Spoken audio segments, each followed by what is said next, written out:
समय पहले एक छोटा सा गांव था जहां की मिट्टी तो बंजर थी, पर लोगों के दिलों में उम्मीदों की हरियाली थी। उसी गांव में एक गरीब लड़का रहता था। नाम था आर्व। आर्व के पिता एक साधारण किसान थे। बारिश के भरोसे उनकी खेती होती थी और बारिश पिछले 3 सालों से रूठी हुई थी। आर्व ने बचपन से ही अपनी मां को आटे में पानी मिलाते देखा था ताकि परिवार का पेट किसी तरह भर सके। पर आर्व की आंखों में एक सपना पलता था। वो गांव में पानी की समस्या का समाधान करना चाहता था। लोग उसे हंसते थे, कहते थे, अरे लड़के, तू अकेला क्या कर लेगा जो सरकार और बड़ा बड़ा अफसर नहीं कर सका। पर आर्व ने ठान लिया था। एक दिन आर्व ने स्कूल से लौटकर गांव के किनारे एक सूखे कुएं को देखा। चारों तरफ झाड़ियां उग आई थीं और लोग उसे भूथा कुआं कहते थे। लेकिन आर्व को उसमें उम्मीद दिखी। वो रोज स्कूल के बाद उस कुएं के पास जाता, झाड़ियां हटाता, मिट्टी साफ करता और खुदाई करता। शुरू में लोगों ने मजाक उड़ाया, कुछ ने उसे पागल तक कहा, लेकिन आर्व ने जवाब नहीं दिया। उसके हाथ जवाब दे रहे। एक दिन पूछा, बेटा, तू इतना थक कर क्या ढूंढता है उस सूखी जमीन में? आर्व ने मुस्कुराकर कहा, मां, मैं वहां पानी नहीं, उम्मीदें खोद रहा हूं। संघर्ष की धार। दिन गुजरते गए। एक दिन आर्व की उंगलियों से खून निकल आया। दोस्तों ने कहा, अब तो छोड़ दे, खून बहा चुका है, अब क्या पाएगा?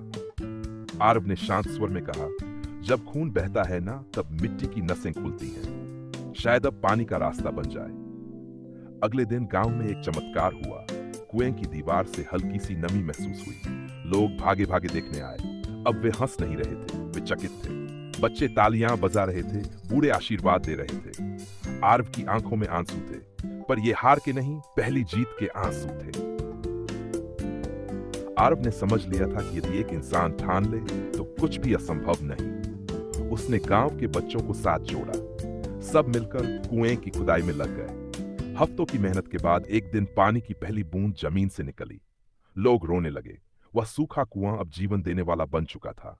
गांव में पहली बार सबने मिलकर एक छोटा सा जलाशय बनाया। आर्व ने स्कूल की लाइब्रेरी से किताबें पढ़कर वर्षा जल संचयन का तरीका सीखा। अब वो बच्चों को सिखाने लगा कि कैसे हर घर में पानी को बचाया जा सकता है। आर्व की मेहनत रंग लाई। गांव में अब हर घर में एक छोटा जल भंडारण केंद्र था। किसान अब 2 फसलें उगाने लगे। बच्चे अब दूर पानी भरने नहीं जाते थे। लड़कियां स्कूल जाने लगीं। गांव का नाम हुआ जलग्राम। सरकार तक ये खबर पहुंची और एक दिन आर्व को सम्मानित करने के लिए बुलाया गया। मंच पर आर्व से पूछा गया, तुम्हारी प्रेरणा क्या थी?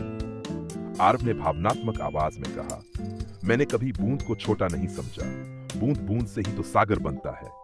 लोग कहते थे मैं अकेला कुछ नहीं कर सकता, पर मैंने तय किया कि मैं पहला कदम बनूंगा। कहानी की सीख।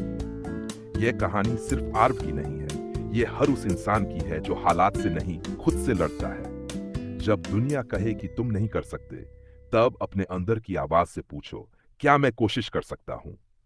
क्योंकि कोशिश करने वालों की कभी हार नहीं होती, और जो बूंद को समझता है वही सागर को जीतता है।